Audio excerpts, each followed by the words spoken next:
밥을 축내는 짐승도 어머님보다는 낫겠어. 이 폭언은 30년을 사랑으로 키운 아들의 아내, 제 며느리가 던진 말이었습니다. 경도 인지장애 진단을 받고 아들 집에 들어온 지 단 일주일 만의 일이었죠. 아들이 출장을 떠난 그날부터 며느리는 저를 사람 취급하지 않았습니다. 저는 매일 흰밥과 김 한 봉지로 연명하며 강도 높은 노동에 시달렸습니다. 의사가 절대 무리하지 말라 경고했지만 매일 밤 며느리가 주는 하얀 알약 세 알을 억지로 삼켜야 했어요. 그 약은 저를 깊은 무기력 속으로 끌고 갔습니다. 평생 모은 돈 5천만 원이 제 목숨을 위협하는 저주가 되었던 것입니다. 과연 저는 2주 뒤 아들이 돌아올 때까지 이 지옥 같은 집에서 살아남을 수 있었을까요? 구독과 좋아요를 누르시면 인생 대박 나실 겁니다. 30년을 살던 집이었습니다. 대문 앞에 섰을 때 발이 떨어지지 않더군요. 손때 묻은 문고리를 만지작거렸습니다. 마당 한 구석의 장독대가 눈에 들어왔어요. 저 항아리들도 이제 다른 사람 것이 되겠죠. 어머니, 가셔야죠. 민섭이가 제 팔을 잡았습니다. 아들 목소리가 떨렸어요. 저보다 아들이 더 힘들어 보였습니다. 병원에서 진단을 받은 게 한 달 전이었습니다. 경도인지장애. 의사 선생님이 그렇게 말씀하시더군요. 혼자 사는 건 위험하다고, 가족과 함께 지내야 한다고 말이에요. 민섭이한테 전화했을 때가 생각납니다. 엄마가 이제 혼자는 안 될 것 같다. 그 말을 꺼내는 게 얼마나 힘들었는지 모릅니다. 아들한테 짐이 되고 싶지 않았거든요. 평생 남한테 손 벌리지 않고 살았는데 이제 아들한테 의지해야 한다니. 짐을 정리하면서 가계부를 찾았습니다. 낡은 공책이었어요. 표지가 다해져서 너덜너덜했죠. 그 안에 적금 통장을 끼워뒀습니다. 평생 모은 돈이었어요. 5천만 원.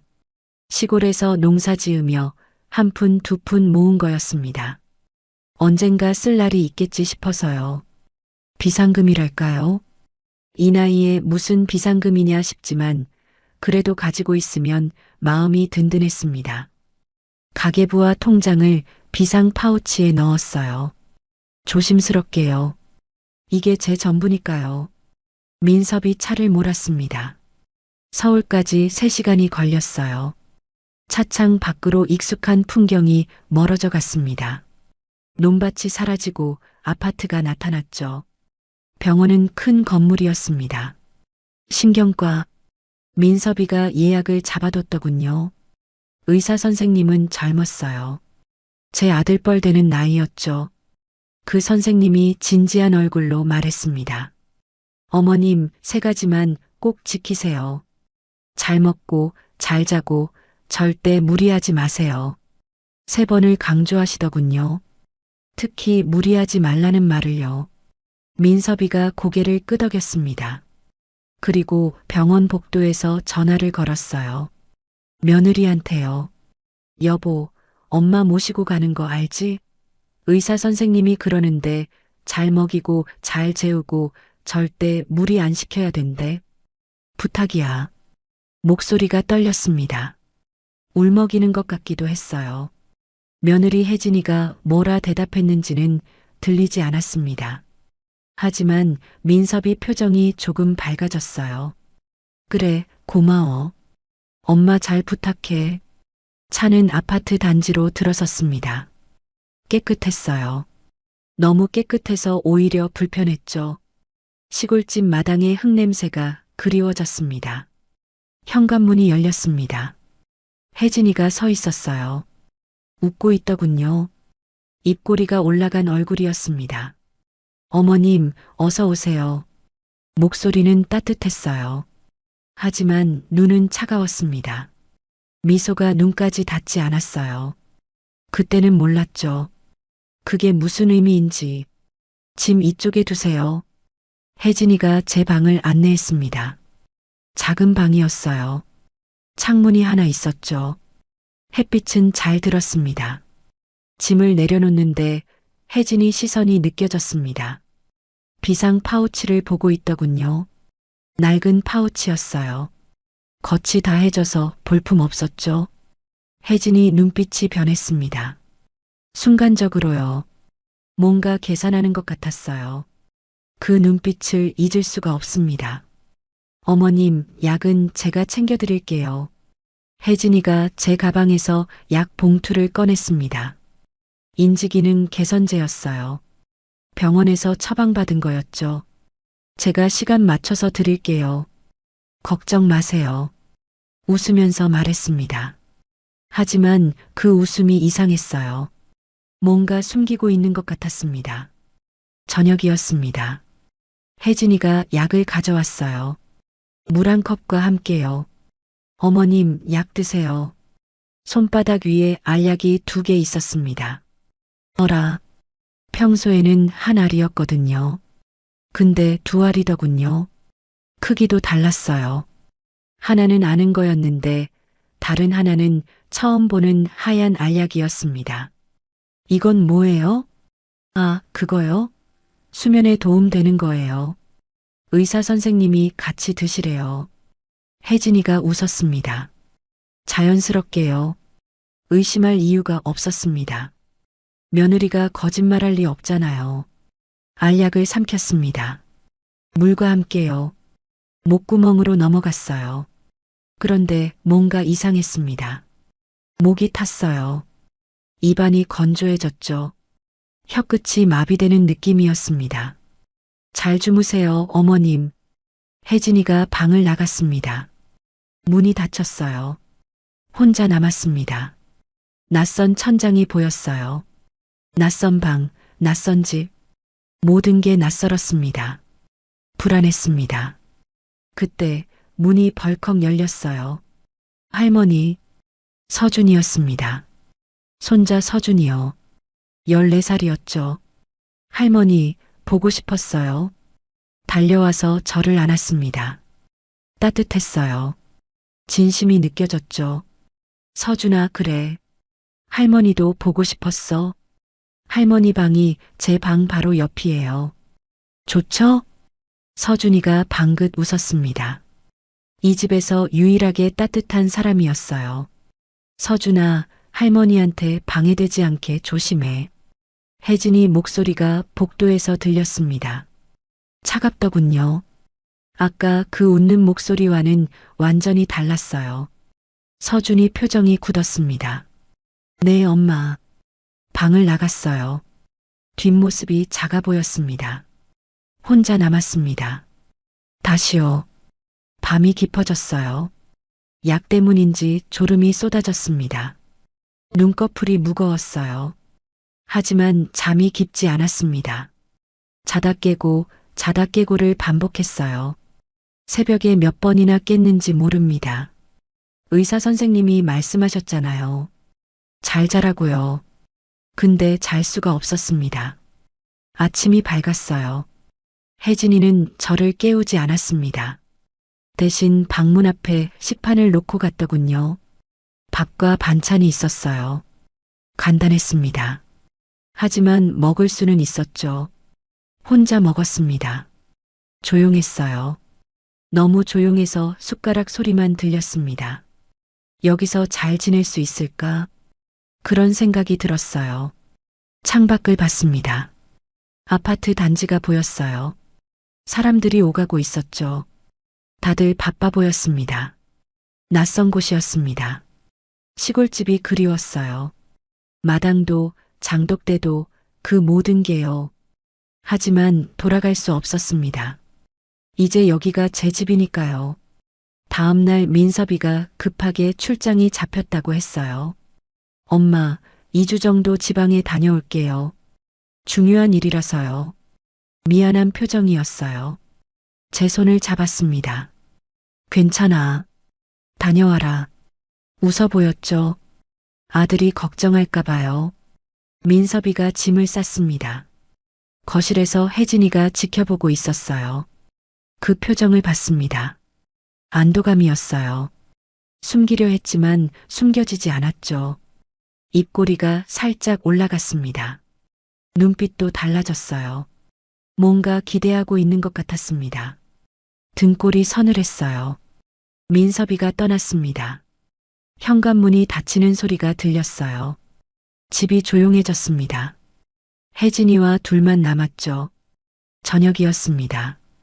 방문이 열렸어요. 혜진이가 들어왔습니다. 어머님, 목소리가 달랐어요. 아까까지의 부드러움이 사라졌습니다. 네, 비상 파우치에 돈 있는 거 알아요. 심장이 철렁했습니다. 낡은 가계부. 그 안에 통장 있죠? 어떻게 알았을까요? 본 적도 없는데요. 그게 5천만 원 있다며요. 숨이 막혔습니다. 혜진이가 한 발 다가왔어요. 눈빛이 차가웠습니다. 친정 부모님이 급하게 빚을 갚아야 해요. 5천만 원이요. 그건 어머님 어차피 쓸 데도 없잖아요. 저한테 주세요. 평생 모은 돈이었습니다.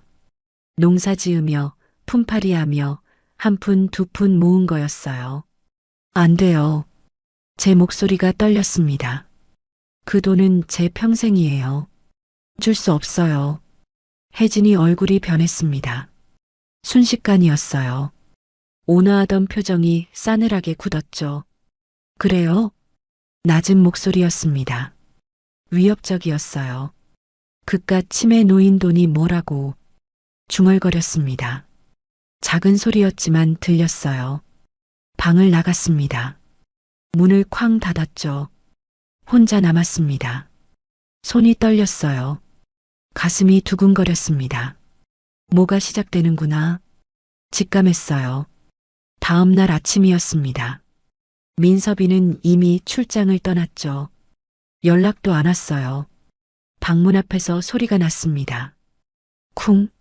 뭔가 놓는 소리였어요. 문을 열었습니다. 식판이 있었어요. 밥 한 공기와 김치 한 접시. 그게 다였습니다.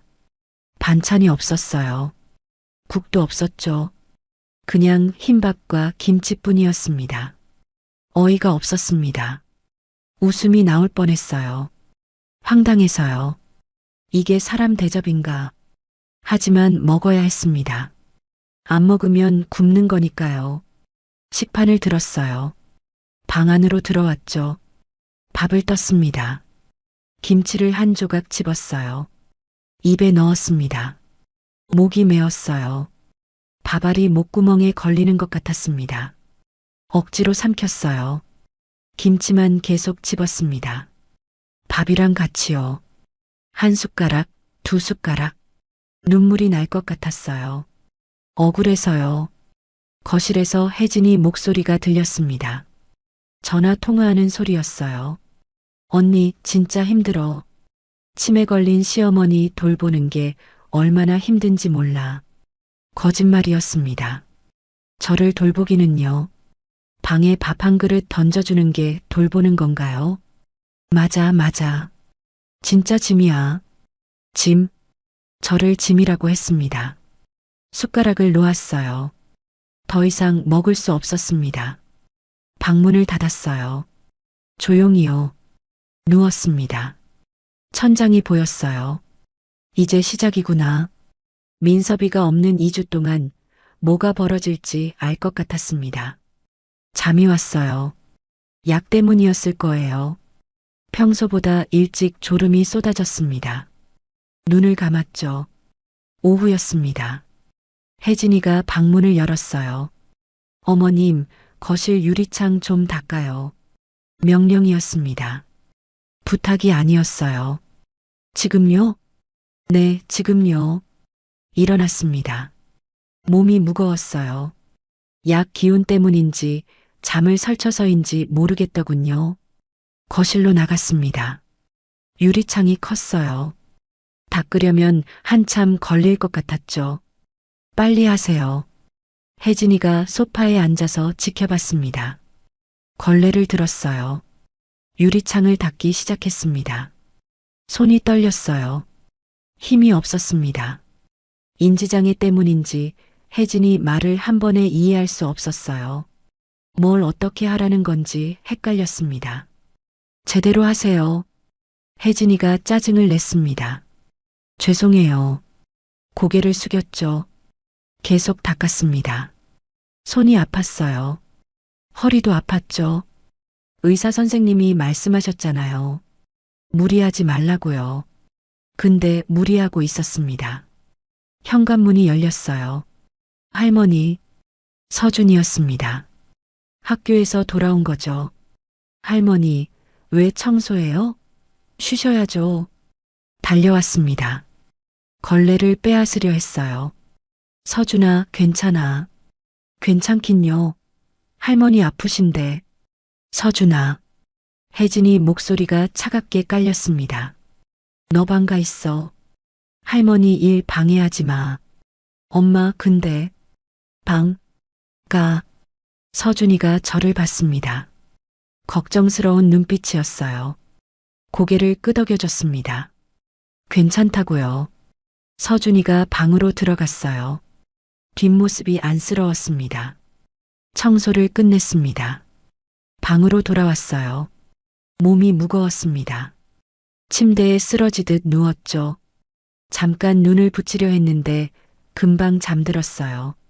깼을 때는 저녁이었습니다. 방문 앞에 또 식판이 있었어요. 열어봤습니다.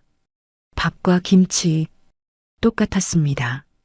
한숨이 나왔어요. 밤이었습니다. 혜진이가 약을 가져왔어요. 어머님, 약이요. 손바닥 위에 알약 2개가 있었습니다. 어제처럼요. 하얀 알약도 있었어요. 이거 꼭 먹어야 돼요? 네. 의사 선생님이 그러셨잖아요.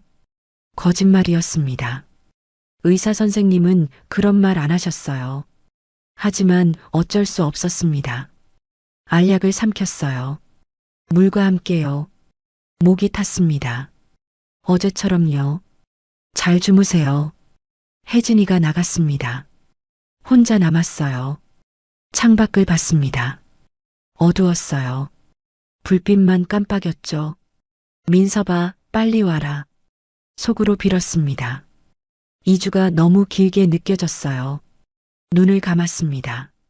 잠이 왔어요. 약 때문에요. 깊은 잠은 아니었습니다. 자다 깨고를 반복했죠. 새벽에 깼어요. 목이 말랐습니다. 물을 마시려고 일어났죠. 복도가 조용했어요. 서준이 방 앞을 지나갔습니다.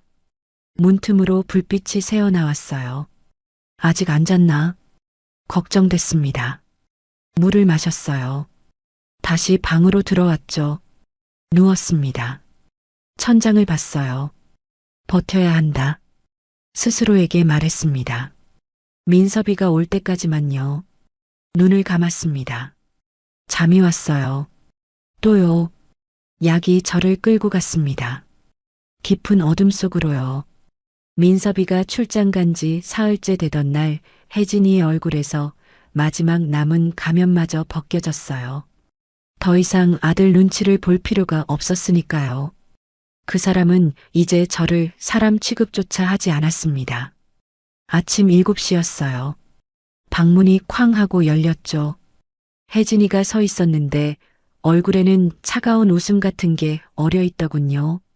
어머님, 베란다 청소 좀 해요. 묵은 때가 너무 많아서 보기 싫어요. 명령이었어요. 부탁도 양해도 아니었죠.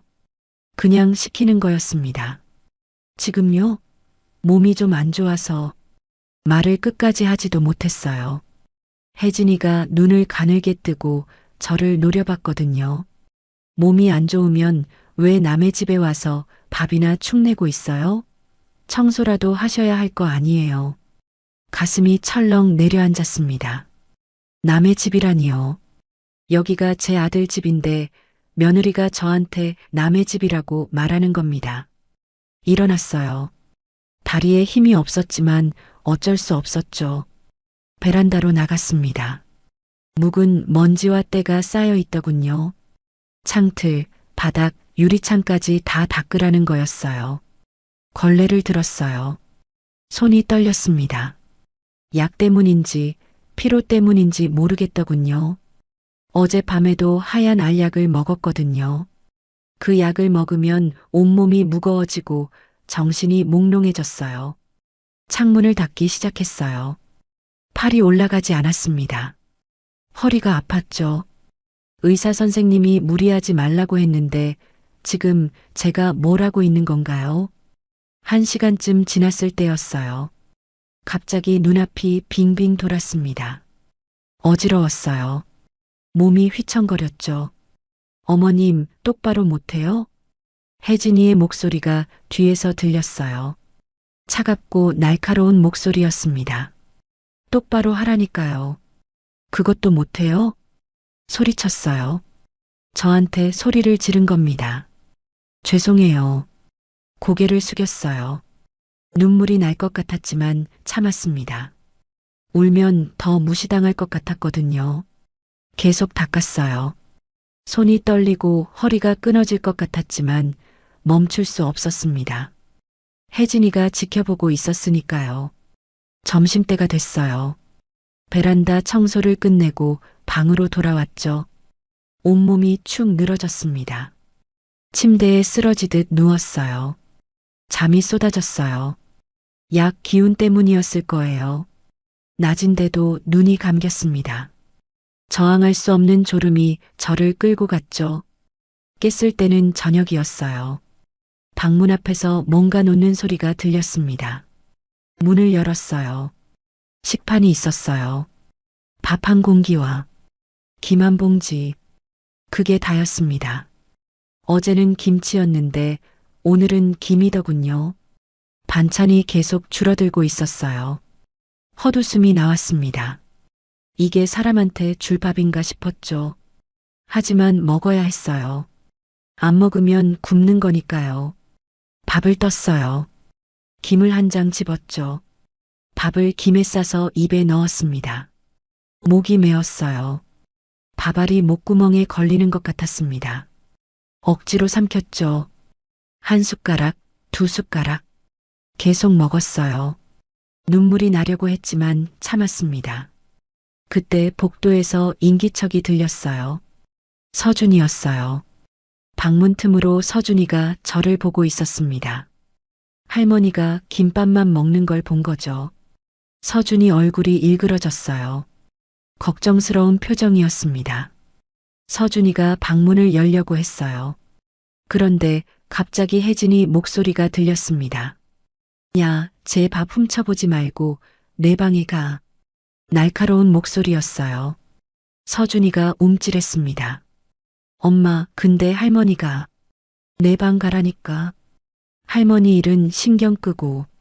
서준이가 저를 한 번 더 보고는 방으로 돌아갔어요. 뒷모습이 작아 보였습니다. 그 아이도 무서웠겠죠. 혼자 남았어요. 밥을 다 먹었습니다. 김으로 배를 채우고 나니 더 허기가 졌어요. 하지만 더 줄 사람은 없었습니다. 물이 마시고 싶었어요. 목이 말랐거든요. 하지만 주방까지 나갈 용기가 없었습니다. 혜진이를 마주칠까 봐요. 하루 종일 물 한 잔밖에 못 마셨어요. 입술이 바싹 말랐습니다. 목구멍이 칼칼했죠. 저녁이 깊어갔어요. 방문이 열렸습니다. 혜진이었어요. 손에 뭔가를 들고 있더군요. 음식물 쓰레기 봉투였어요. 어머님, 이거 좀 버려요. 냄새나니까 빨리요. 제 방 앞에 쓰레기 봉투를 던지듯 놓았습니다. 썩은 음식 냄새가 코를 찔렀어요. 왜 저한테 빨리 안 버려요? 소리쳤어요. 저한테 소리를 또 지른 겁니다. 일어났어요. 쓰레기 봉투를 들었죠. 무거웠습니다. 손에 힘이 없었거든요. 현관까지 가서 쓰레기를 버렸어요. 돌아오는 길에 거울이 보였습니다. 거울 속에 제 모습을 봤어요. 늙고 초라한 노인이 서 있었습니다. 머리는 헝클어져 있고 얼굴은 헬쑥했어요. 겨우 며칠 사이에 이렇게 늙었나 싶더군요. 방으로 돌아왔어요. 침대에 앉았습니다. 내가 쓰레기통 취급을 받고 있구나. 그런 생각이 들었어요. 치욕스러웠습니다. 늙은 내가 며느리한테 이런 취급을 받다니요. 혜진이가 다시 들어왔어요. 이번에는 더 차가운 얼굴이었습니다. 어머님, 청소도 똑바로 못하시네요. 늙은 짐짝이 뭘 할 수 있겠어요. 짐짝? 저를 짐짱이라고 했어요. 입술을 깨물었습니다. 뭐라고 대꾸하고 싶었지만 참았어요.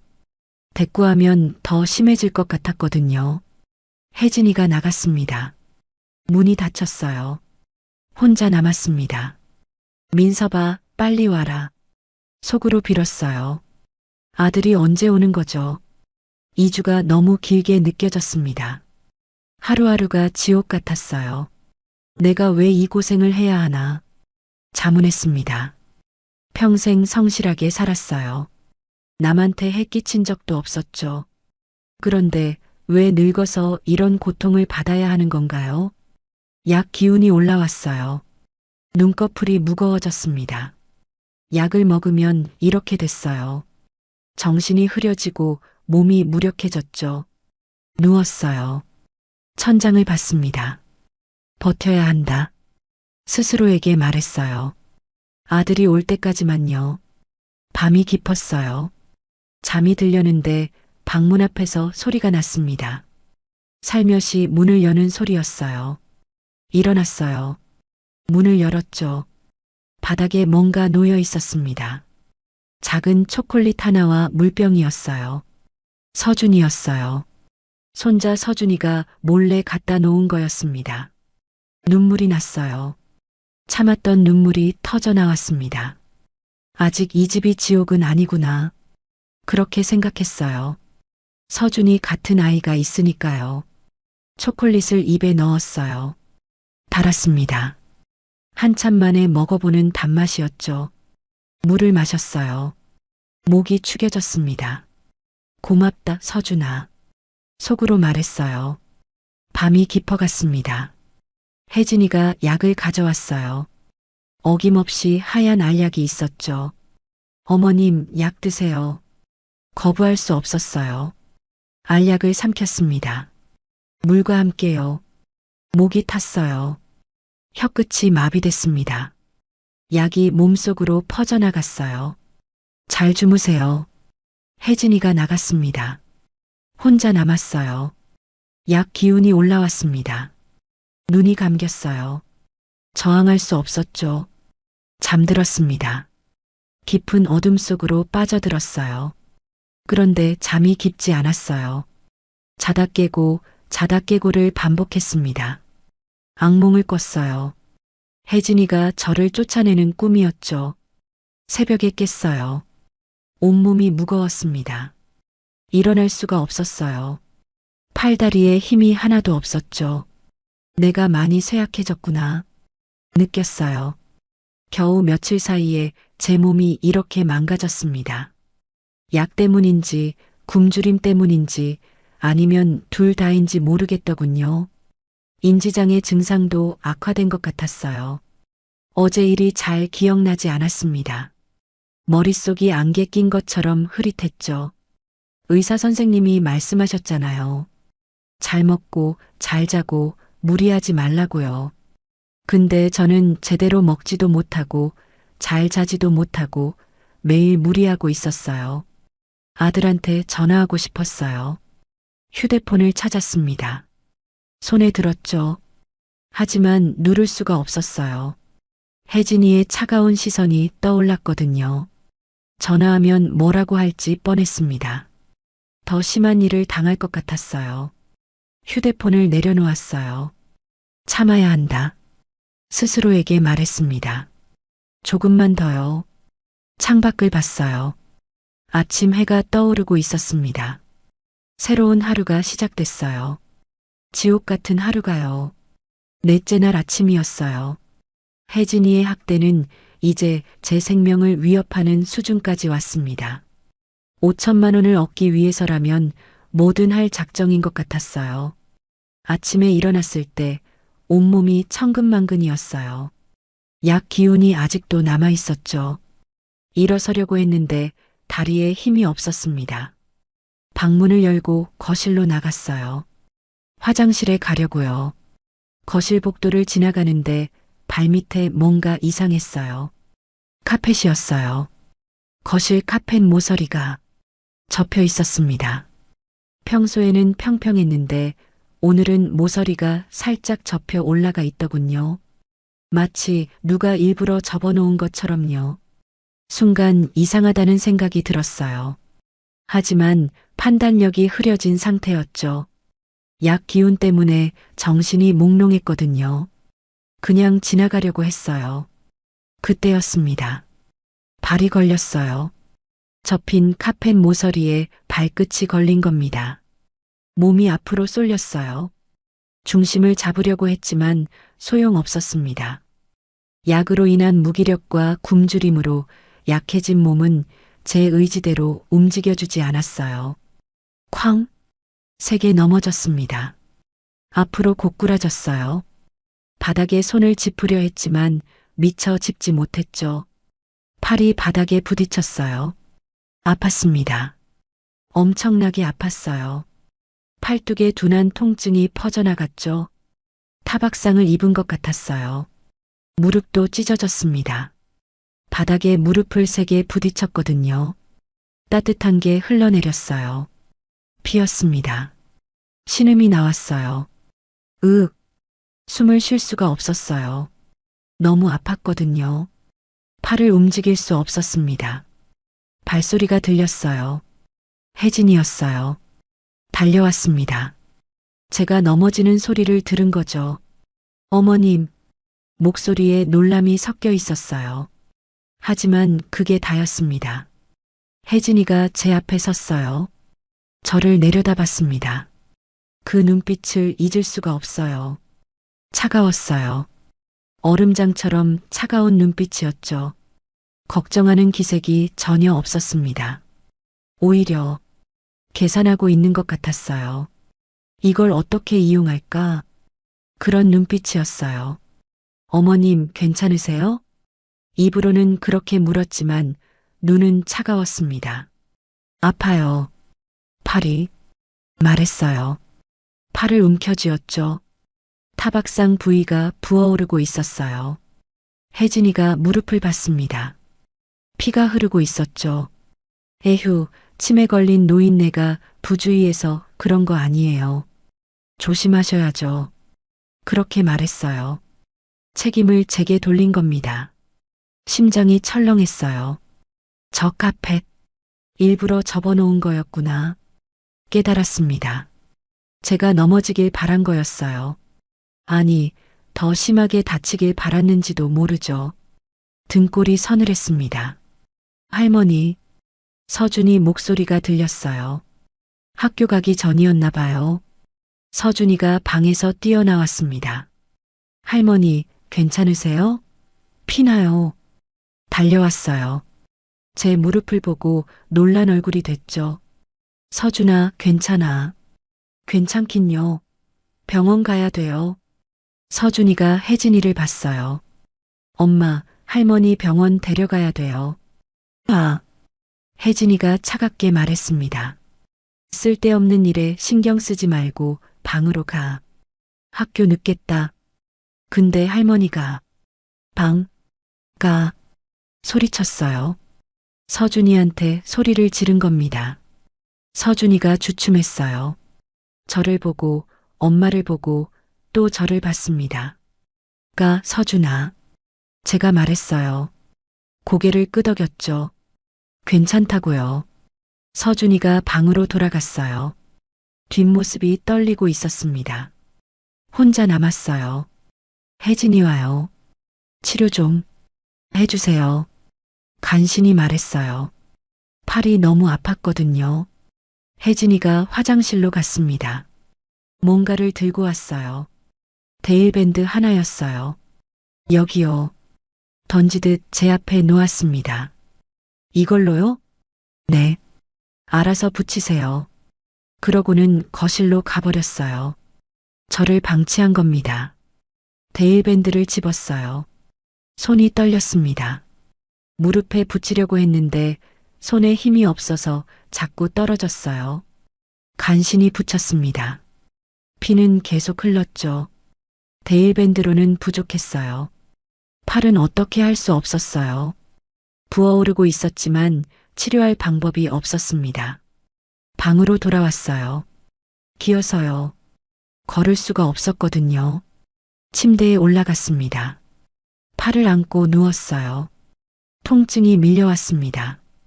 팔에서 무릎에서 온몸에서요. 하지만 그보다 더 아픈 건 마음이었어요. 며느리가 나를 죽이려고 하는구나 깨달았습니다. 카펫은 일부러 접어놓은 거였어요. 제가 넘어지라고요. 다치라고요. 심하면 죽을 수도 있게요. 약도 그랬어요. 하얀 알약. 수면제였죠. 저를 무력하게 만들려고 먹인 거였어요. 정신을 흐리게 하고 판단력을 떨어뜨리고 결국 집에서 쫓아내려고요. 5천만 원 때문이었어요. 제가 가진 돈 때문에 며느리가 저를 없애려고 하는 겁니다. 눈물이 났어요. 억울했어요. 서러웠죠. 분했습니다. 내가 뭘 잘못했나 생각했어요. 평생 성실하게 살았어요. 남한테 해끼친 적 없었죠. 아들 키우느라 고생했고 며느리한테도 잘해주려고 노력했어요. 그런데 왜 이런 일을 당해야 하나요? 방문이 열렸어요. 혜진이었습니다. 들어왔어요. 문을 닫았죠. 제 앞에 섰습니다. 어머님, 목소리가 낮았어요. 위협적이었죠. 상처 감추세요. 아들한테 말하지 마시고요. 협박이었어요. 만약 민섭이한테 연락하면 가만 안 둘 거예요. 차갑게 말했습니다. 심장이 얼어붙었어요. 그리고요. 한 발 더 다가왔어요. 밥을 축내는 짐승도 어머님보다는 낫겠어요. 폭언이었습니다. 짐승? 저를 짐승이라고 했어요. 그깟 돈 때문에 평생을 이렇게 사셨으면서 왜 남 좋은 일은 안 하세요? 돈 얘기를 또 꺼냈어요. 5천만 원 말이죠. 그 돈 어차피 어머님이 쓸 데도 없잖아요. 저한테 주면 되는 거예요. 웃었어요. 비웃는 것 같았죠. 나갔습니다. 문을 쾅 닫았어요. 혼자 남았어요. 눈물이 흘렀습니다. 참을 수가 없었어요. 내가 짐승만도 못한 취급을 받는구나. 그렇게 생각했습니다. 며느리 눈에는 제가 사람이 아니었어요. 그냥 돈주머니였죠. 5천만 원을 가진 늙은 짐짝이었어요. 처절했습니다. 복도에서 소리가 들렸어요. 서준이었어요. 방문 밖에서 서 있는 것 같았어요. 숨소리가 들렸거든요. 아까 혜진이의 폭언을 다 들었나 봐요. 문틈으로 서준이의 그림자가 보였어요. 떨고 있었습니다. 분노하고 있는 것 같았어요. 잠시 후 서준이가 자기 방으로 돌아갔어요. 혼자 남았습니다. 팔이 아팠어요. 무릎도 아팠죠. 하지만 그보다 마음이 더 아팠습니다. 아들한테 전화하고 싶었어요. 휴대폰을 찾았어요. 손에 들었습니다. 하지만 누를 수가 없었어요. 손에 힘이 없었거든요. 약 때문에 온몸이 무력했어요. 휴대폰이 손에서 떨어졌습니다. 바닥에 떨어졌어요. 주울 힘도 없었어요. 내가 여기서 죽을 수도 있겠구나. 그런 생각이 들었습니다. 공포가 엄습했어요. 진짜 죽을 수도 있다는 공포요. 민섭이는 언제 오는 거죠? 2주가 너무 길었어요. 하루하루가 영원 같았습니다. 민섭아, 빨리 와라. 제발. 속으로 빌었어요. 저녁이 됐어요. 혜진이가 또 들어왔습니다. 손에 약을 들고 있었어요. 어김없이 하얀 알약이 있었죠. 어머님, 약 드세요. 목소리는 무덤덤했어요. 제가 다쳤는데도 신경 쓰지 않는 것 같았습니다. 오늘은 안 먹으면 안 될까요? 몸이 너무 간신히 말했어요. 안 돼요. 단호했습니다. 빨리 드세요. 푹 주무셔야 회복되잖아요. 거짓말이었어요. 약을 먹으면 오히려 더 무기력해진다는 걸 이제는 알고 있었거든요. 하지만 거부할 수 없었어요. 알약을 받았습니다. 이번에는 2개가 아니었어요. 3개였습니다. 왜 이렇게 많아요? 어머님 상태가 안 좋으시니까 더 드셔야죠. 빨리요. 강요했어요. 3개의 알약을 입에 넣었습니다. 물과 함께 삼켰죠. 목구멍으로 넘어갔어요. 쓴맛이 입안에 퍼졌습니다. 잘 주무세요. 혜진이가 나갔습니다. 문을 닫았어요. 혼자 남았어요. 약 기운이 빠르게 올라왔습니다. 평소보다 더 빨랐어요. 3개나 먹었으니까요. 눈꺼풀이 무거워졌어요.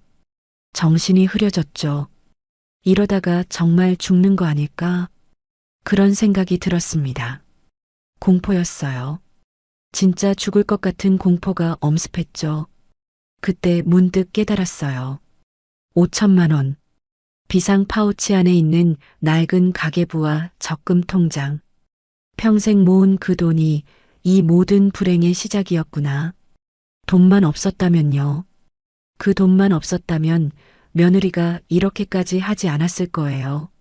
아니, 애초에 제가 돈이 없었다면 이 집에 오지도 않았을 수도 있죠. 민섭이가 다른 방법을 찾았을 수도 있고요. 돈이 저주였구나. 평생 1푼, 2푼 모은 돈이 노후를 대비한다고 모은 그 돈이 이제 제 목숨을 위협하고 있었어요. 아이러니했습니다. 슬펐죠. 약 기운이 더 세졌어요. 의식이 흐려졌습니다.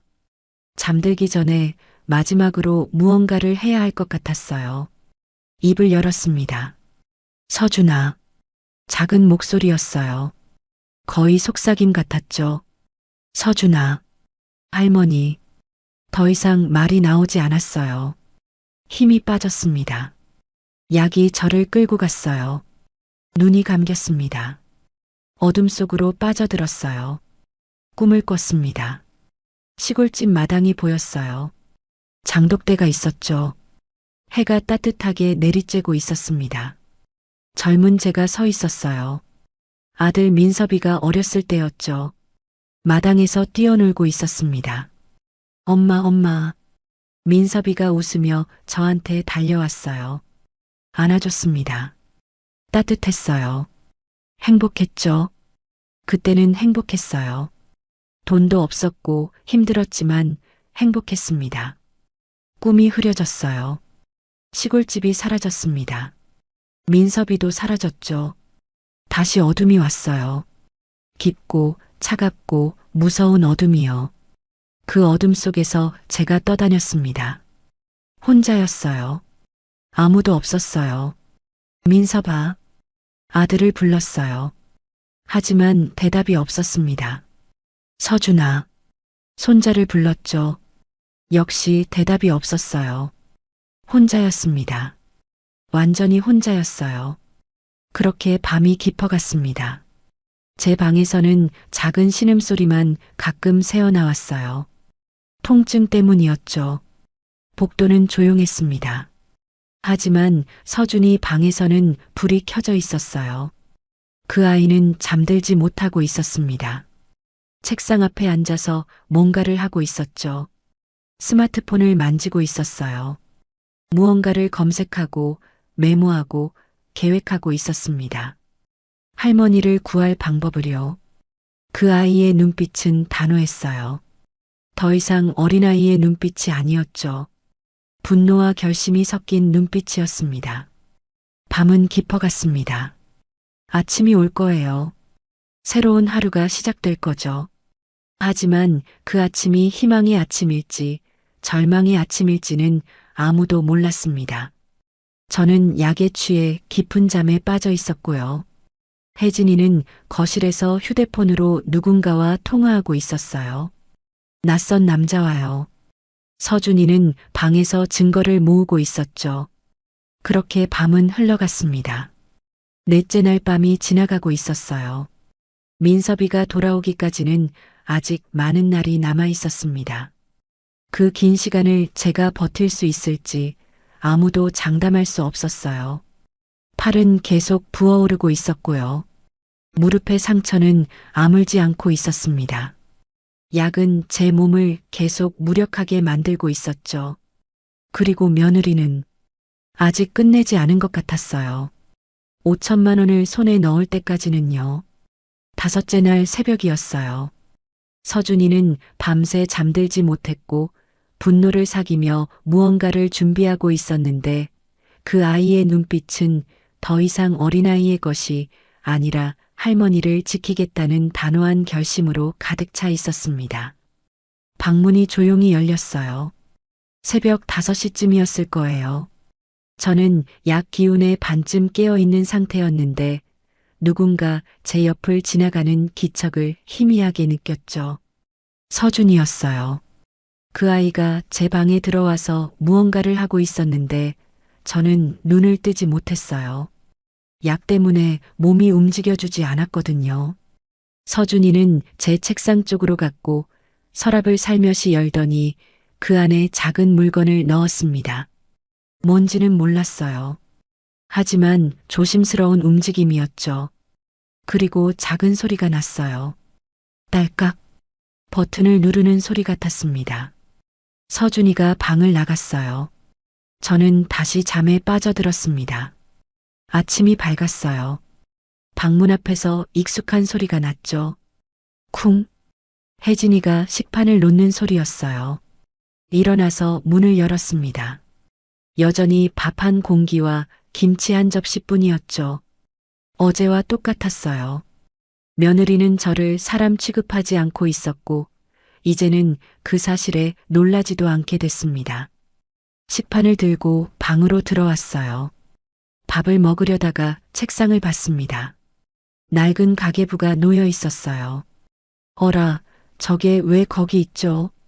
비상 파우치 안에 넣어뒀었는데 누가 꺼내놓은 것 같았어요.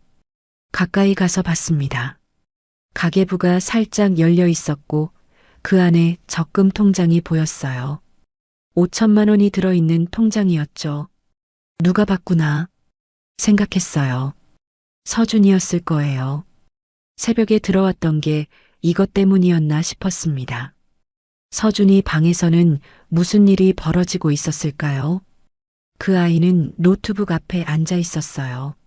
화면에는 약 사진이 떠 있었습니다. 혜진이가 저한테 먹이는 하얀 알약이었죠. 서준이는 어젯밤 몰래 제 약 봉투를 확인했고 그 알약 하나를 빼냈던 겁니다. 인지기능 개선제 외에 이상한 알약이 섞여 있는 걸 발견했던 거죠. 검색 결과가 떴어요. 강력한 수면제, 장기 복용 시 심각한 부작용 우려, 의존성 발생 가능. 서준이는 화면을 보며 손을 떨었습니다. 엄마가 할머니한테 수면제를 먹이고 있었어. 충격이었어요. 그 아이는 엄마를 믿고 싶었을 거예요. 하지만 증거는 명확했죠. 수면제를 몰래 먹여서 할머니를 무력하게 만들고 있었던 겁니다. 서준이는 파일을 하나 열었어요. 할머니 관찰 기록이라는 제목이 붙어 있었습니다. 그 안에는 며칠간 기록한 내용들이 빼곡했어요. 혜진이가 저한테 한 학대 행위들이 시간대별로 정리되어 있었죠. 김치밥만 준 날, 베란다 청소를 시킨 날, 쓰레기를 버리라고 명령한 날, 카펫에 넘어진 날까지 모두 기록되어 있었습니다. 그리고 오늘부터는 더 확실한 증거를 모으기로 결심했어요. 책상 서랍에 숨겨둔 작은 스마트폰이었죠. 제가 자고 있는 동안 서준이가 설치한 거였는데 녹화 버튼이 이미 켜져 있었습니다. 이제부터 혜진이가 제 방에 들어와서 하는 모든 행동이 녹화될 거였어요. 반격의 신호탄이 올라간 거죠. 낮이 됐어요. 저는 약 기운에 시달리며 침대에 누워 있었는데 온몸이 무거웠고 일어날 힘이 없었습니다. 혜진이가 방문을 열고 들어왔어요. 차가운 얼굴이었죠. 어머님, 빨래 좀 하세요. 손빨래요.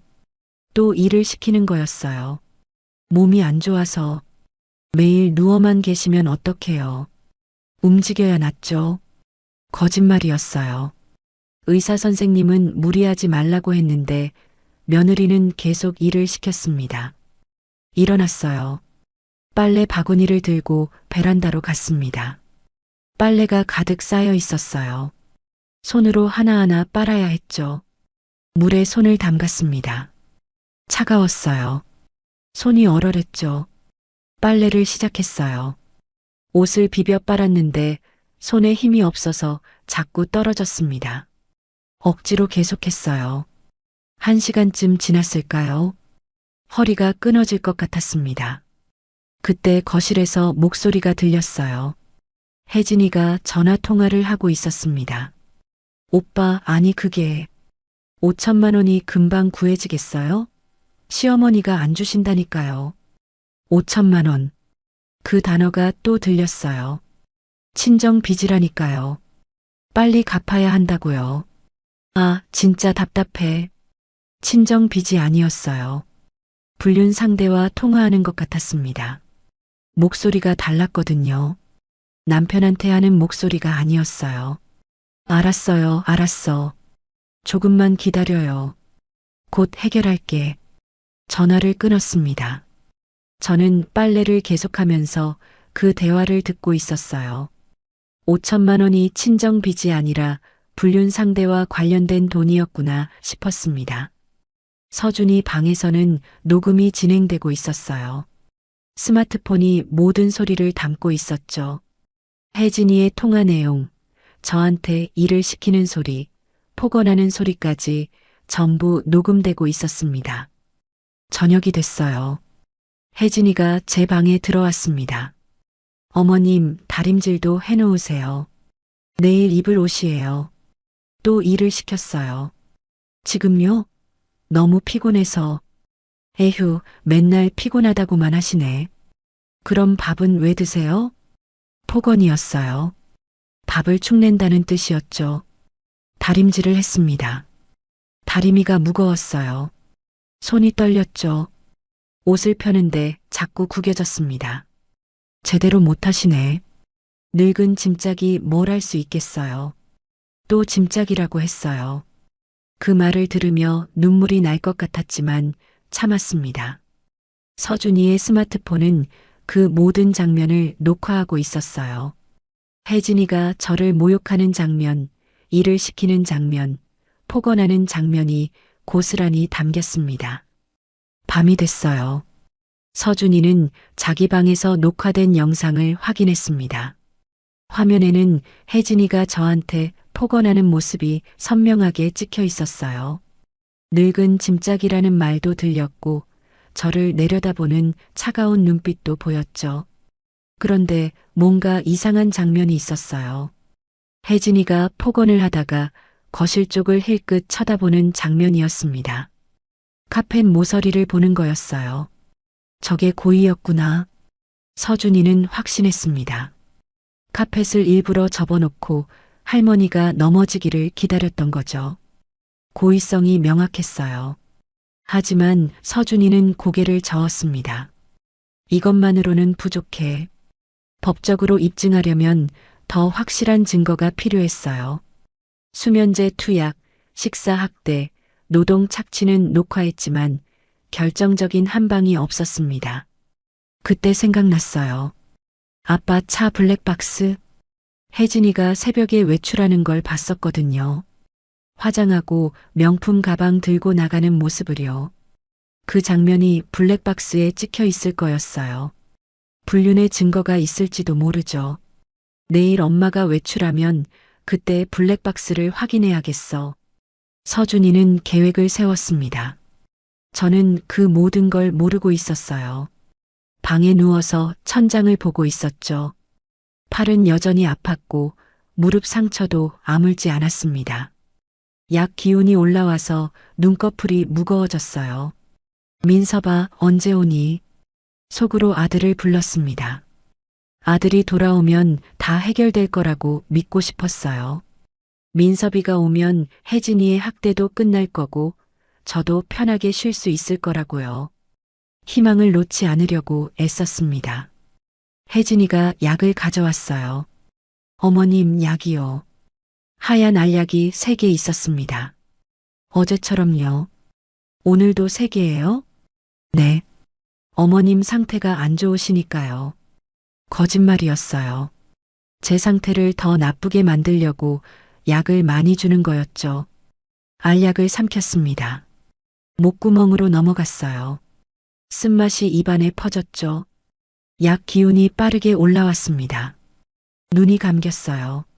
내일은 오늘보다 덜 힘들었으면 좋겠다. 기도했습니다.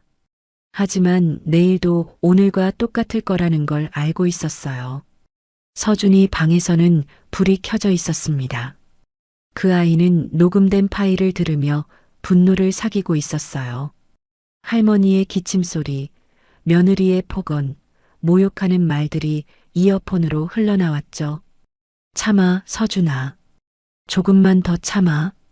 스스로에게 말했습니다. 응징의 날이 올 거예요. 아빠가 돌아오는 날이요. 그때까지 증거를 모으고 완벽하게 준비해서 엄마가 한 모든 악행을 폭로할 거였습니다. 6째 날 밤이었어요.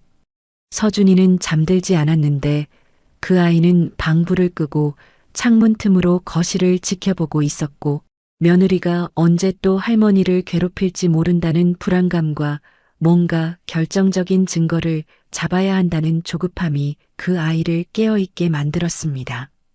시계를 봤어요. 새벽 1시였죠.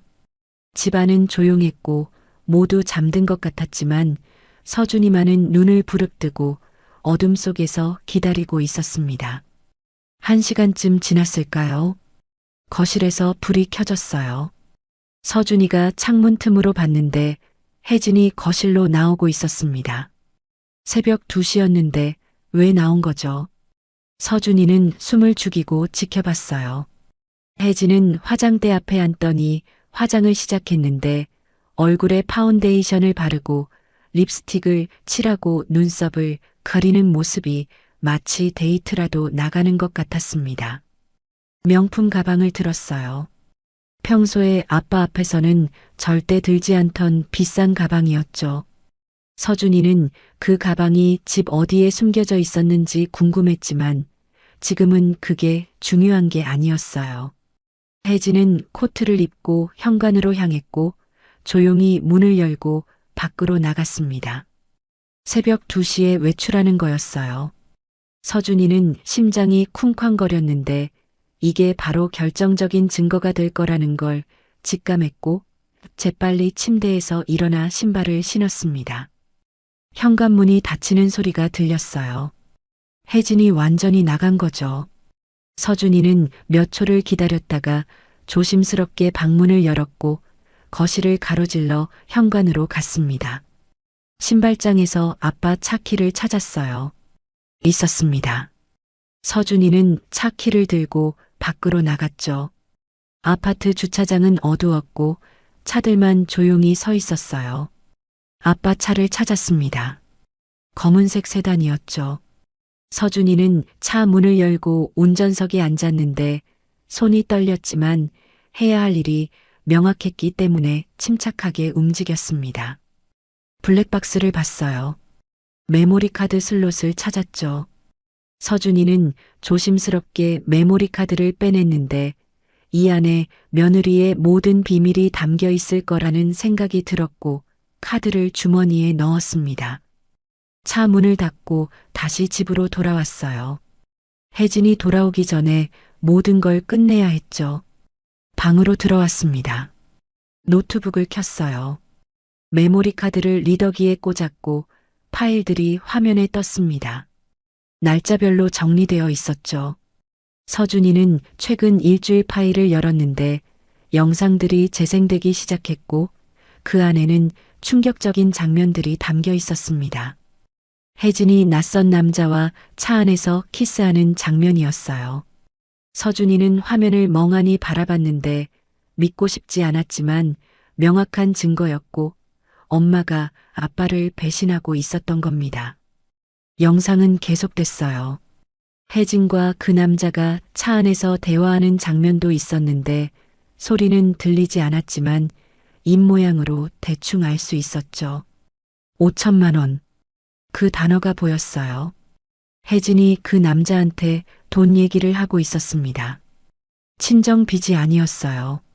불륜 상대와 필요한 돈이었던 거죠. 서준이는 모든 퍼즐이 맞춰지는 걸 느꼈는데 혜진이 할머니한테서 5천만 원을 빼내려고 학대하고 있었고 그 돈은 불륜 상대와 관련된 거였던 겁니다. 영상을 저장했어요. 노트북에 복사하고 메모리 카드를 다시 차에 꽂아둬야 했죠. 서준이는 파일 저장이 끝나자마자 다시 주차장으로 내려갔고 메모리 카드를 원래 자리에 돌려놓았습니다. 혜진이 눈치채면 안 됐거든요. 집으로 돌아왔어요. 새벽 3시였죠. 혜진은 아직 안 들어왔고 서준이는 방에서 증거들을 정리하기 시작했습니다. 저는 그 모든 걸 모르고 약에 취해 깊이 잠들어 있었는데 수면제 3개를 먹은 탓에 의식이 거의 없는 상태였고 꿈인지 현실인지 구분이 안 갈 정도로 정신이 흐릿했어요. 잠결에 뭔가 소리가 들린 것 같았는데 현관문 여는 소리였을 거예요. 혜진이 돌아온 거였죠. 아침이 밝았어요. 방문 앞에서 익숙한 소리가 났습니다. 쿵. 식판을 놓는 소리였죠. 일어나서 문을 열었는데 또 밥 한 공기와 김 한 봉지만 놓여 있었고 어제도 그랬고 그저께도 그랬던 것처럼 며느리는 저를 사람 취급하지 않고 있었습니다. 식판을 들고 방으로 들어왔어요. 김을 한 장 집어서 밥을 싸 먹었는데 목구멍으로 넘어가지 않았지만 억지로 삼켰고 이렇게 사는 게 사는 건지 죽는 건지 모르겠다는 생각이 들었습니다. 창밖을 봤어요. 아침 해가 떠오르고 있었는데 아름다운 풍경이었지만 제 마음은 어두웠죠. 서준이 방에서는 증거 정리가 한창이었어요. 그 아이는 녹화된 제 영상을 보고 있었는데 화면에는 제가 김밥을 먹는 모습이 찍혀 있었고 굴욕적이고 초라한 할머니의 모습을 보며 서준이는 눈시울이 붉어졌습니다. 할머니, 중얼거렸죠. 영상을 놓인 학대 증거라는 폴더에 저장했고 블랙박스 영상도 불륜 증거라는 폴더에 넣었습니다. USB를 꺼냈어요. 모든 파일을 USB에 백업하기 시작했는데 수십 개의 영상 파일과 녹음 파일, 사진들이 차례로 복사되고 있었고 서준이는 진행바를 보며 아빠에게 이걸 보여줄 날만을 기다렸습니다. 혜진이 제 방에 들어왔어요. 어머님, 오늘 밖에 좀 나갔다 왔어요. 웃고 있었는데 새벽에 불륜 상대를 만나고 온 주제에 멀쩡하게 웃고 있는 모습이 소름 끼쳤지만 저는 아무 말도 할 수 없었습니다. 그래요? 그렇게만 대답했죠. 혜진은 제 얼굴을 뚫어지게 쳐다봤는데 내가 밖에 나가서도 어머님 생각만 했어요. 약 잘 드시고 계시죠? 라며 위선적인 말을 늘어놓았고 저는 고개를 끄덕일 수밖에 없었어요. 온몸이 아팠어요. 어지러웠고 속이 메스꺼웠으며 구토가 올라올 것 같았는데 혜진한테 말하면 또 뭐라고 할지 뻔했기 때문에 참았습니다. 몸이 안 좋으세요? 혜진이 물었지만 진심은 없었고 그냥 형식적으로 묻는 거였죠. 괜찮아요. 거짓말했어요. 서준이는 녹음 파일을 들었는데 혜진이 제게 5천만 원을 요구하는 목소리가 이어폰으로 흘러나왔고 이게 다 돈 때문이구나 라고 속으로 중얼거렸습니다. 모든 학대의 원인이 명확했어요. 할머니의 비상금을 빼앗기 위한 계획적인 악행이었던 거죠. 저녁이 됐어요. 혜진이 또 제 방에 들어와서 어머님, 내일은 더 일찍 일어나서 청소하세요라고 명령했는데 이제 저한테 지시하는 게 일상이 된 것 같았고 제가 며느리의 하인 취급을 받고 있다는 생각이 들었습니다. 몸이 안 좋아서 말했지만 소용없었어요. 그럼 밥은 왜 드세요? 라며 또 그 말을 했죠. 힘이 없었어요. 더 이상 며느리의 지시를 따를 힘이 남아있지 않았고 제 몸이 위험한 상태라는 걸 느꼈지만 어쩔 수 없었습니다. 서준이는 컴퓨터 앞에서 아빠의 귀가 일정을 확인했는데 내일 저녁 8시 도착이라고 되어 있었고 드디어 하루만 더 버티면 된다는 걸 알았습니다. 모든 증거를 USB에 백업했어요. 서준이는 마지막으로 파일들을 점검했는데 수면제 사진, 김밥 영상, 폭언 녹음, 불륜 블랙박스까지 완벽하게 준비되어 있었고 이제 아빠만 오면 모든 걸 폭로할 수 있었습니다. 밤이 됐어요. 혜진이 약을 가져왔는데 어머님, 오늘은 푹 주무셔야 해요라며 하얀 알약 3개를 건넸고 저는 이제 저항할 힘도 없어서 그냥 삼켰습니다. 약이 목구멍으로 넘어가는 순간 극도의 피로감이 몰려왔고 눈앞이 캄캄해졌습니다. 침대에 쓰러지듯 누웠어요. 의식이 흐려졌고 숨 쉬는 것조차 힘들었으며 이대로 죽는 건 아닐까 하는 공포가 엄습했지만 어쩔 수 없었습니다. 서준이는 제 방 문 앞에 서서 잠든 할머니를 바라봤는데 할머니, 제가 꼭 구해드릴게요라고 속으로 다짐했고 주먹을 꽉 쥐었습니다. 혜진은 자기 방으로 돌아가서 휴대폰을 꺼냈는데 불륜 상대한테 문자를 보내고 있었고 내일이면 다 끝나? 돈 곧 준비할게라는 내용이었습니다. 저는 희미하게 누군가 제 방에 들어오는 소리를 들었는데 서준이가 마지막으로 녹화 상태를 확인하러 온 거였고 그 아이는 조용히 나갔습니다. 새벽이 밝았어요. 서준이는 가장 먼저 일어나서 아빠의 귀가 시간을 다시 확인했는데 오늘 저녁 8시라고 되어 있었고 드디어 역전의 날이 온 겁니다. 7째 날 아침이었어요. 서준이는 노트북 앞에 앉아서 블랙박스 영상을 하나하나 확인하고 있었는데 손은 떨렸지만 눈빛만큼은 단호했고 이제 모든 진실을 밝혀낼 시간이었습니다. 파일을 열었어요. 날짜는 사흘 전이었죠. 화면에 차 안이 보였는데 운전석에는 혜진이 앉아 있었고 조수석에는 낯선 남자가 있었습니다. 두 사람이 가까이 다가갔어요. 키스했습니다. 서준이는 화면을 멍하니 바라봤는데 엄마가 아빠를 배신하고 있다는 사실이 믿기지 않았지만 영상은 거짓말을 하지 않았고 명백한 불륜의 증거였습니다. 영상은 계속됐어요. 키스가 끝나고 두 사람이 대화하기 시작했는데 블랙박스 마이크가 차 안 소리를 선명하게 잡아냈고 혜진의 목소리가 들렸습니다. 오빠 5천만 원만 있으면 우리 새 출발 가능해. 시어머니한테 받을 수 있어. 남자가 대답했어요. 정말 받을 수 있어? 안 주면 어떡하려고? 강제로라도 받아낼 거야. 친정 빚 때문이라고 거짓말했으니까 시어머니가 안 줄 수가 없어. 서준이는 주먹을 쥐었는데 친정 빚이 거짓말이었다는 게 확인됐고 모든 학대가 불륜 상대와 도망가기 위한 돈을 마련하려던 계획이었던 겁니다. 저는 그 시각 거실에서 청소를 하고 있었어요. 혜진이 시킨 일이었는데 온몸이 천근만근이었고 다리가 후들거렸지만 멈출 수 없었습니다. 걸레를 들고 바닥을 닦았는데 손에 힘이 없어서 걸레가 자꾸 떨어졌고 허리를 숙일 때마다 눈앞이 캄캄해졌어요. 굶주림과 약물, 그리고 일주일간의 학대가 제 몸을 완전히 망가뜨린 거였죠. 어머님, 제대로 못하시네요. 혜진의 목소리가 뒤에서 들렸는데 차갑고 날카로웠고 저를 비웃는 것 같았습니다. 꾀병 부리지 말고 청소나 하세요. 꾀병이 아니었어요.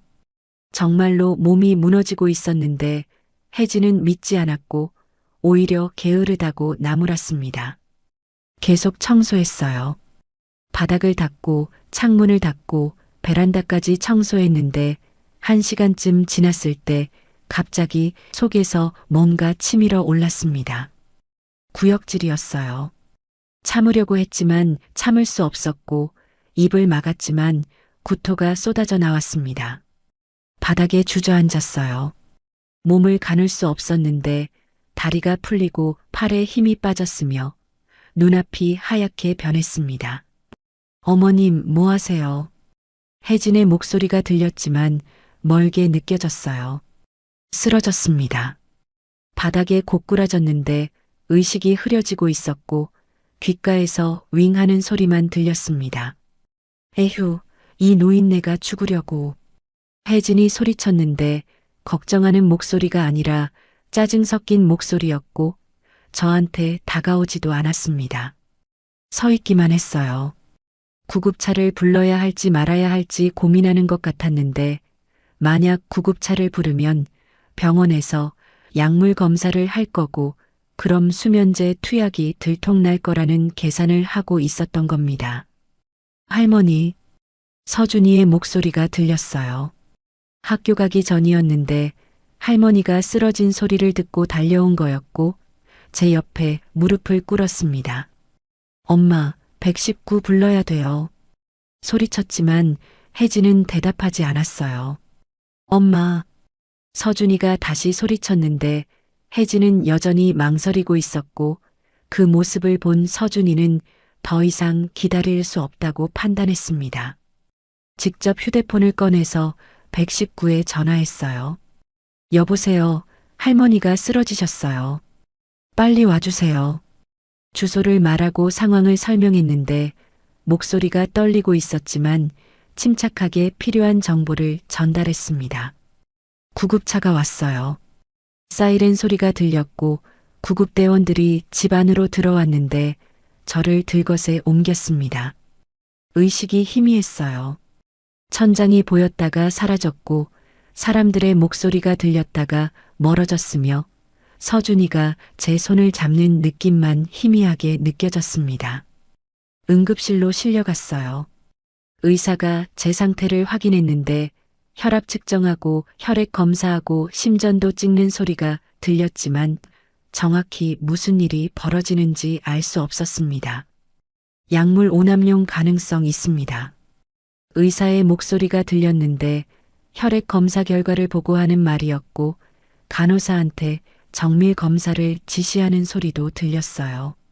서준이는 응급실 밖에서 기다리고 있었는데 손에는 USB가 꽉 쥐어져 있었고 아빠한테 문자를 보냈습니다. 아빠, 할머니 쓰러지셨어요. 빨리 병원 오세요. 그리고 모든 증거를 보여줄 준비를 했어요. 혜진은 민섭한테 전화했는데 여보, 어머님이 갑자기 쓰러지셨어. 지금 병원이야. 라며 마치 자기는 아무 잘못도 없다는 듯이 말했고 목소리에는 걱정하는 척하는 연기가 섞여 있었습니다. 민섭은 출장지에서 급히 짐을 쌌어요. 회의를 취소하고 차를 몰아 병원으로 향했는데 전화로 들은 엄마의 상태가 심각하다는 걸 직감했고 가슴이 철렁 내려앉았습니다. 2시간 거리였는데 속도를 높여서 달렸고 핸들을 잡은 손에 땀이 배어났어요. 저는 침대에 누워 있었는데 링거를 맞고 있었고 산소 마스크를 쓴 상태였습니다.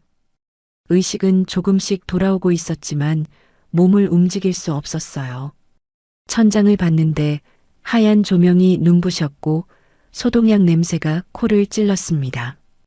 혜진이가 나를 해치려 했구나. 그 생각이 머릿속을 가득 채웠는데 이제는 의심이 아니라 확신이었고 며느리가 저를 죽음으로 몰아가고 있었다는 진실을 받아들일 수밖에 없었습니다. 서준이가 복도 끝에서 아빠를 기다렸어요. 내가 할머니를 구할 유일한 사람이야. 다짐했는데 손에 쥔 USB에는 모든 증거가 담겨 있었고 이제 아빠만 오면 모든 걸 폭로할 수 있었습니다. 저는 희미한 의식 속에서 서준이를 불렀어요. 서준아, 서준아. 작은 목소리였지만 간절했고 손자가 저를 구해줄 거라는 희망을 놓지 않았습니다. 병원 입구에 차가 섰어요. 민섭이 내렸습니다. 민섭이가 응급실에 도착했어요. 복도를 뛰어오는 발소리가 들렸는데 숨이 가쁜 소리와 함께 커튼이 젖혀지더니 아들의 얼굴이 보였고 그 얼굴에는 걱정과 불안이 가득했습니다. 혜진이 민섭한테 달려갔어요. 여보, 어머님이 갑자기 쓰러지셨어. 나도 놀라서 어쩔 줄 몰랐어. 라며 거짓말을 늘어놓았는데 마치 자기는 아무 잘못도 없고 열심히 시어머니를 돌봤다는 듯한 연기였고 목소리에는 눈물까지 섞여 있었습니다. 민섭이는 제 침대로 달려왔어요. 엄마, 괜찮으세요? 제 손을 잡았는데 그 손이 떨리고 있었고 아들의 눈에는 눈물이 고여 있었습니다. 의사가 들어왔어요. 차트를 들고 있었는데 표정이 심각했고 민섭한테 뭔가 중요한 말을 해야 한다는 걸 알 수 있었습니다. 보호자분이시죠? 물었고 민섭이 고개를 끄덕였어요. 의사는 검사 결과지를 보여주면서 혈액 검사 결과를 확인했는데요. 강력한 수면제 성분이 다량 검출되었습니다. 라고 말했고 그 말이 떨어지자마자 복도가 조용해졌습니다. 수면제. 민섭이는 멍한 얼굴로 의사를 봤는데 수면제요? 엄마는 수면제 처방받은 적 없는데요. 라며 고개를 저었고 의사는 처방 없이 복용한 것으로 보입니다. 장기간 다량 복용 흔적이 있어요. 라고 설명했습니다. 민섭이가 천천히 고개를 돌려 혜진을 봤는데 그 눈빛이 변하고 있었고 의심과 분노가 섞여 있었습니다. 혜진의 얼굴이 하얗게 질렸어요. 입술이 파르르 떨렸고 시선을 피하려고 했지만 민섭의 눈을 피할 수 없었으며 손을 꼭 쥐고 서 있었는데 그 모습이 완전히 들킨 사람 같았습니다. 아빠. 서준이의 목소리가 복도 끝에서 들렸어요.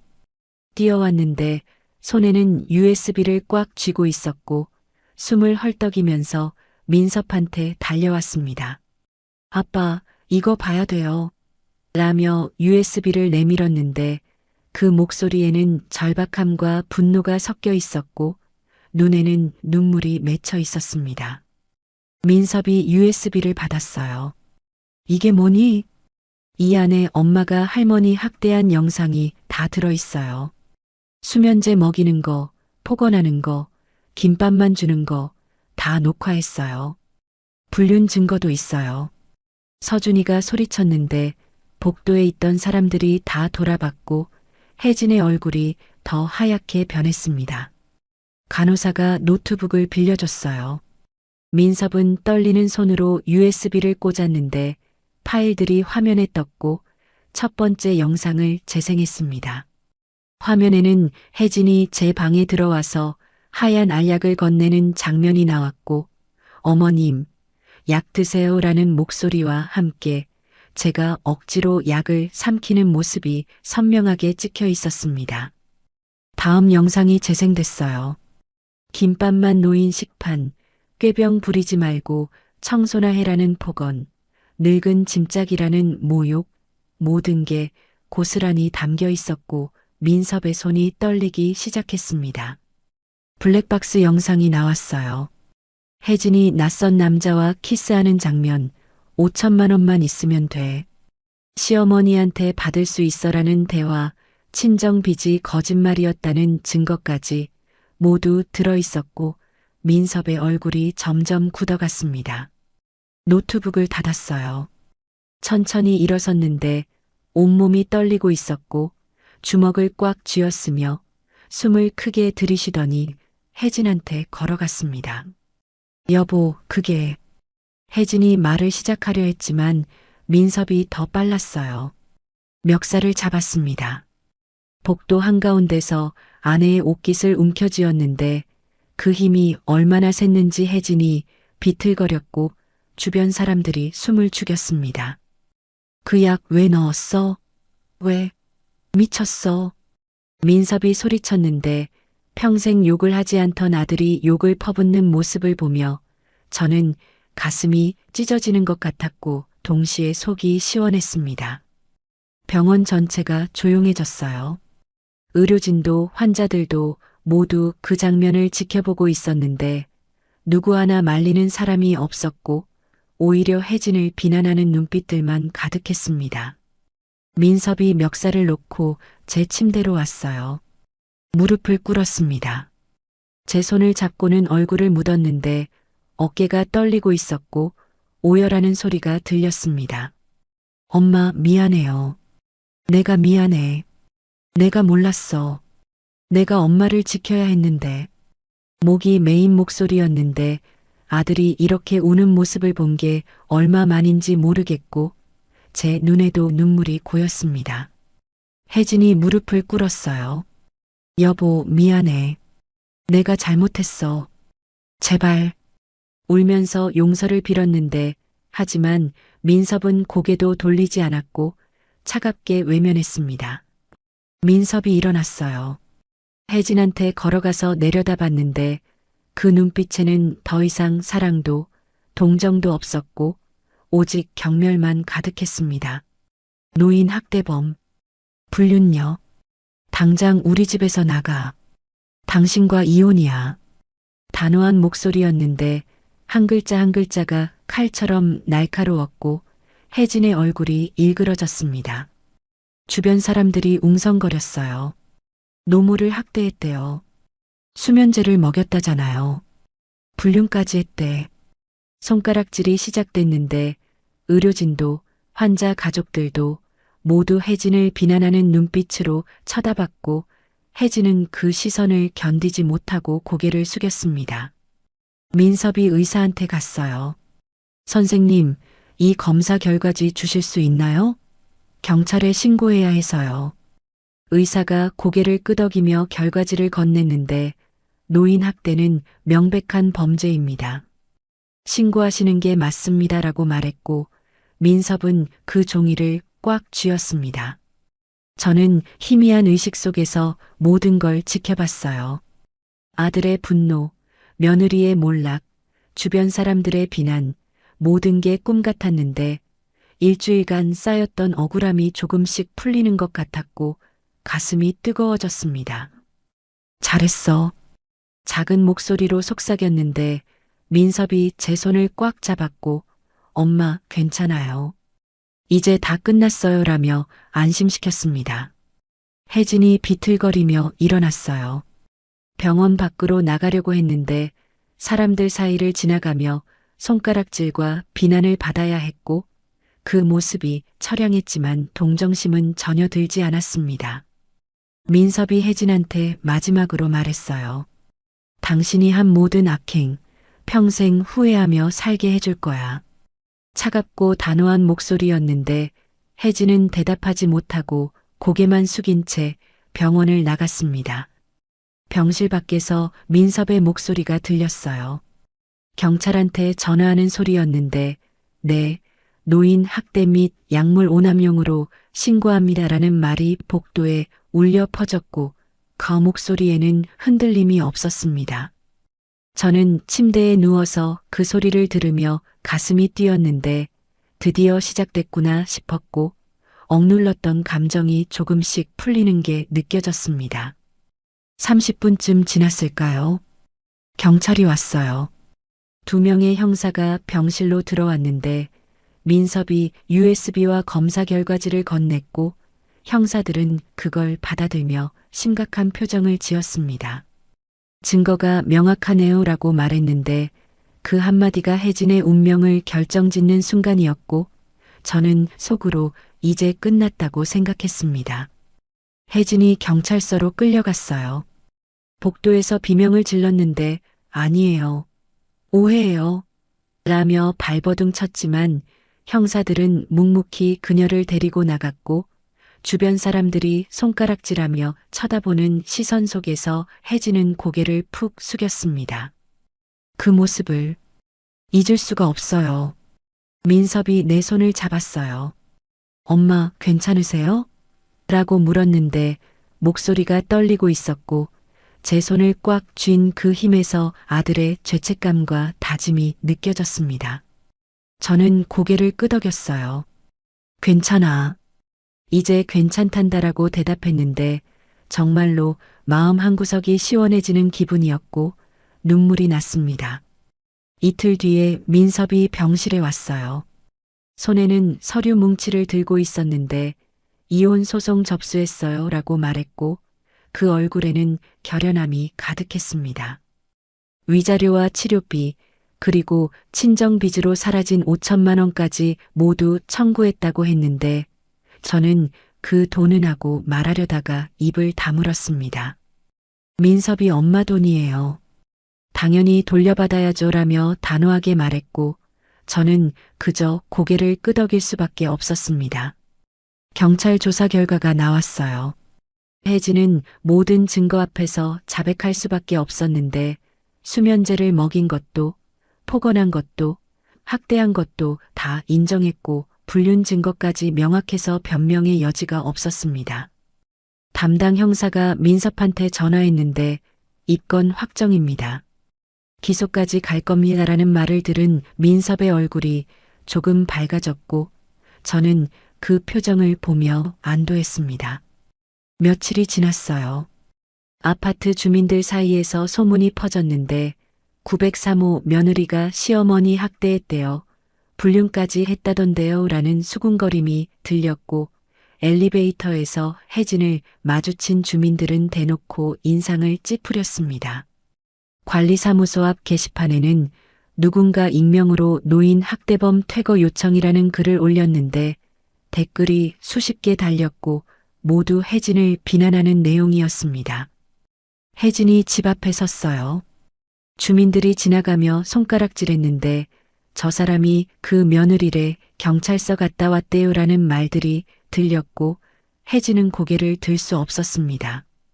얼굴이 새하얗게 질려서 떨고 있었는데 저는 창문 너머로 그 모습을 보며 가슴이 뻥 뚫리는 기분이었고 이게 바로 인과응보구나 싶었습니다. 동네 슈퍼 아주머니가 혜진한테 말했어요. 어머, 며느리분 아니에요? 시어머니한테 그렇게 하시면 어떡해요? 차가운 목소리였는데 혜진은 대답도 못하고 물건을 집어들고 도망치듯 나갔고 뒤에서 저런 사람이 엄마 노릇한다니라는 수군거림이 들렸습니다. 혜진이 병원으로 찾아왔어요. 무릎을 꿇었습니다. 복도 한가운데서 바닥에 무릎을 대고 앉았는데 머리를 조아리며 어머님 제발요. 소송만은 취하해 주세요라고 빌었고 목소리가 떨리고 있었습니다. 눈물을 흘리며 제가 미쳤어요. 정말 죄송합니다라고 울부짖었는데 저는 고개를 돌렸어요. 쳐다보지도 않았습니다. 민섭이 다가와서 혜진을 내려다봤는데 엄마에게 평생 속죄하며 살아라고 차갑게 말했고 그 목소리에는 어떤 동요도 없었습니다. 혜진이 여보 제발하며 민섭의 바지를 잡으려 했지만 민섭은 한 걸음 뒤로 물러났고 혜진의 손은 허공을 잡았습니다. 간호사가 혜진을 밖으로 데리고 나갔어요.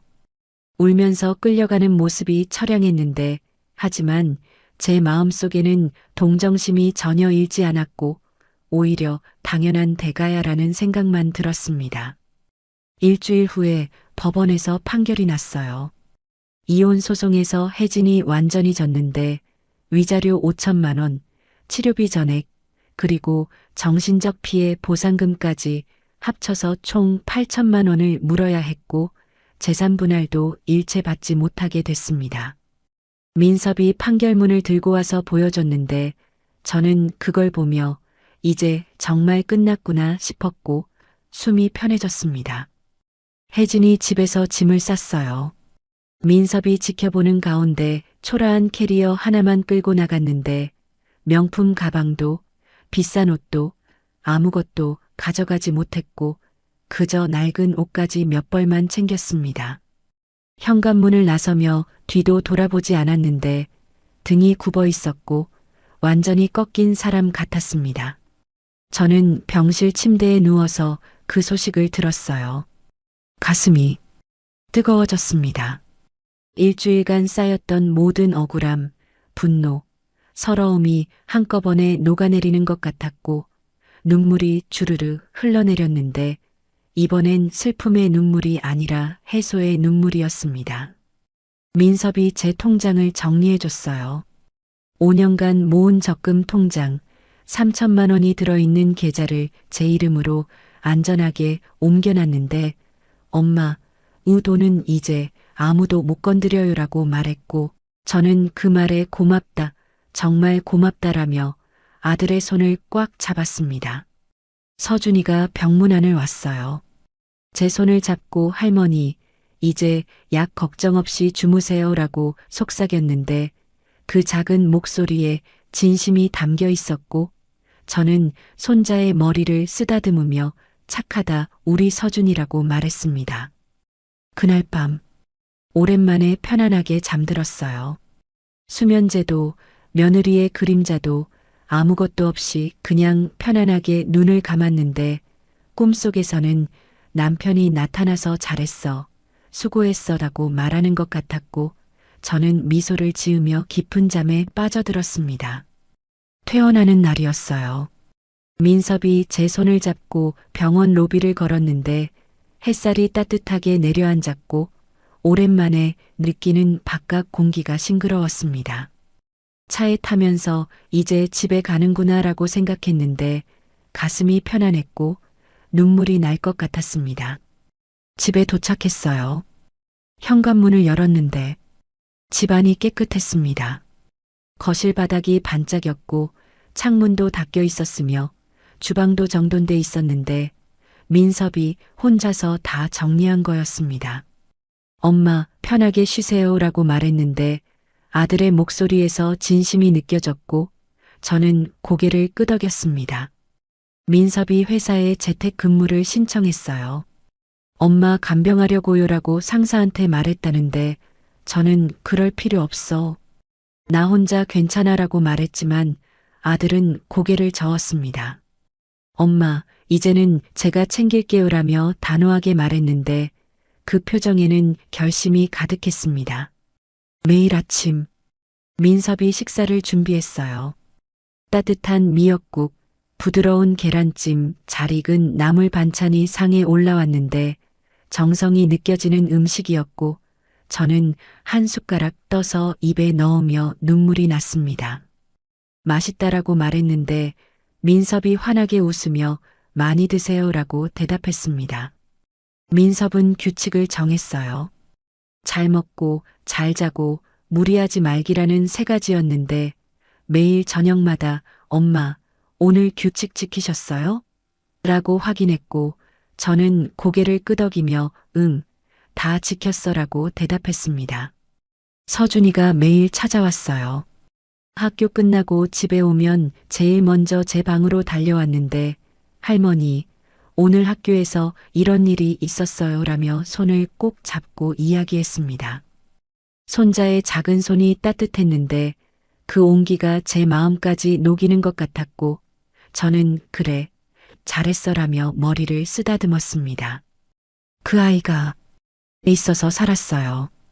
그 아이가 있어 다시 하루를 살아낼 용기가 생겼습니다라고 속으로 되뇌었는데 정말 그랬습니다.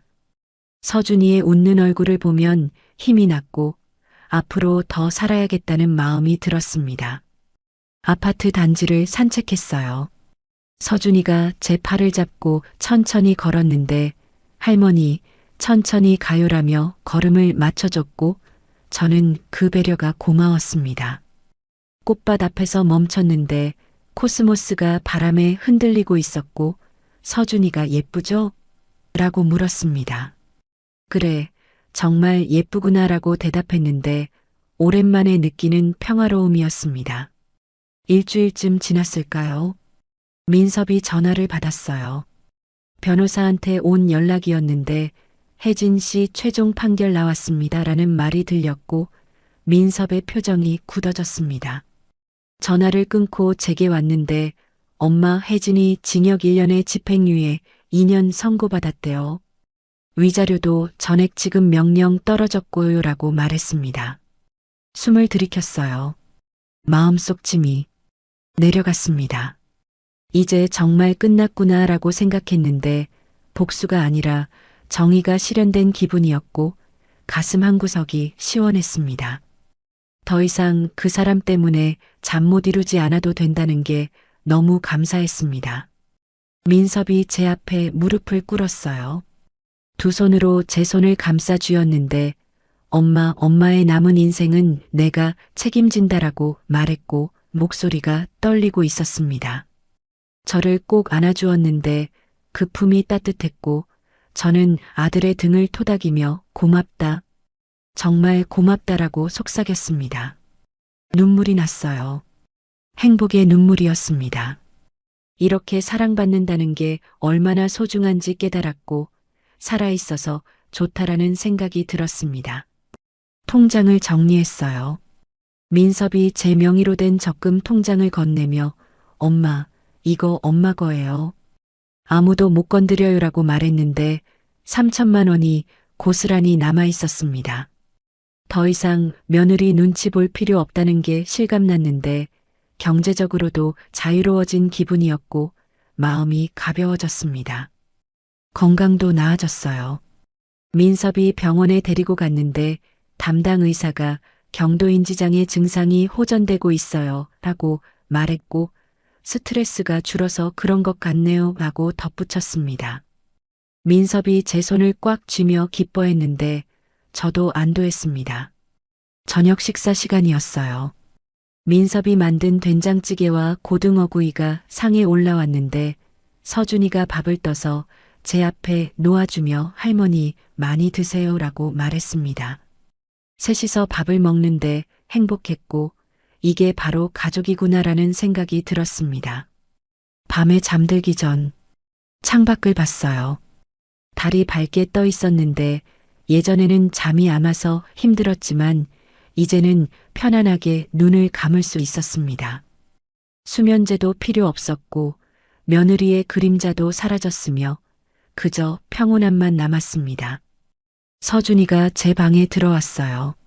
할머니 잘 자요라며 이불을 덮어줬는데 그 작은 손길이 따뜻했고 저는 고맙다 우리 서준이라고 말했습니다. 손자가 나가고 혼자 남았는데 행복하다는 생각이 들었습니다. 다음 날 아침 눈을 떴는데 햇살이 방 안으로 쏟아져 들어왔어요. 기지개를 켰습니다. 몸이 가벼웠고 마음도 편안했으며 오늘도 좋은 하루가 될 거야라는 확신이 들었습니다. 부엌에서 민섭이 아침 준비하는 소리가 들렸어요. 서준이가 할머니 일어나셨어요? 라고 소리쳤고 저는 응, 일어났어라고 대답했습니다. 거실로 나갔는데 식탁에 따뜻한 밥과 국이 놓여 있었고 민섭과 서준이가 환하게 웃으며 기다리고 있었습니다. 저는 그 모습을 보며 미소 지었어요. 감사합니다라고 속으로 되뇌었는데 하늘에 계신 남편한테도 곁에 있는 아들과 손자한테도 모든 것에 감사했습니다. 서준이 손을 잡았어요. 할머니, 오늘 산책 가요라고 말했는데 저는 고개를 끄덕이며 그래, 가자라고 대답했습니다. 현관문을 열고 밖으로 나갔는데 햇살이 따뜻했고 바람이 상쾌했으며 세상이 아름다워 보였습니다. 남은 여생을 행복하게 살 거예요.